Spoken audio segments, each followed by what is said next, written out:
जय शिवराव भावांनो, आपल्या मिनी ब्लॉगमध्ये तुमचं स्वागत आहे. सकाळच्या वर चालले ऑर्डरला एकविराला. मानव व्हायला आलो चहा प्यायला. इथे ॲक्सिस बँक समोर लावली आपली गाडी. मानव भाई कसा पोरीशी बोलते बघा. तसाच बसलो गाडीमध्ये, मग निघलो एकविराला जायला. मग तसं तिथं लोणावळ्याच्या ब्रिजवर पोचलो. कसं आहे क्लायमेट, सकाळच्या वरी पुरा धुका झालेला. क्लायमेट बघत बघत पोचलो आईच्या कामानी बशी.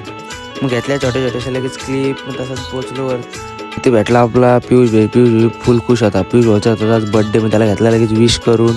मग तसंच केला शूट बीट कम्प्लीट. मग घेतला आईचं दर्शन. मग तसंच निघलो खाली जाय. मग तसंच थांबलो या कॅफे बशी. तर बोला आता कॅफेत जाऊ, पण कॅफे पण बंद. काय करायचं होता आपण. मग मानव भाई बोलतंय कोणाला देऊ नका, आमची जिरले तुमची जिरवून घेऊ नका. मग तसंच खोपलीत पोचलो तर आपला फॅन भेटला. मग तसंच पोचलो स्टँडवर तर आपली सगळी मंडळी जमा होती. तर मंडळी कशासाठी जमा होती, आपला होता सिरीजचा फुल प्लॅनिंग. मग तसं तिथनं निघलो भिजत फोनला कवर घ्यायला. मग तिथे कवर घ्यायला गेलो तर यांचं तिथं पण चालू झालं. पण आपला खोपल चाललंय मोठा ब्लॉगर हा करायला लागला चालू. मग नंतर बोललो यांना चला इथं निघा, कवर घेतलं. मग इथनं तसंच निघलो घरी जायला. मग इथं आपल्या ब्लॉगला एंड करतो. आपल्या चॅनलला सबस्क्राईब करा. Bye bye.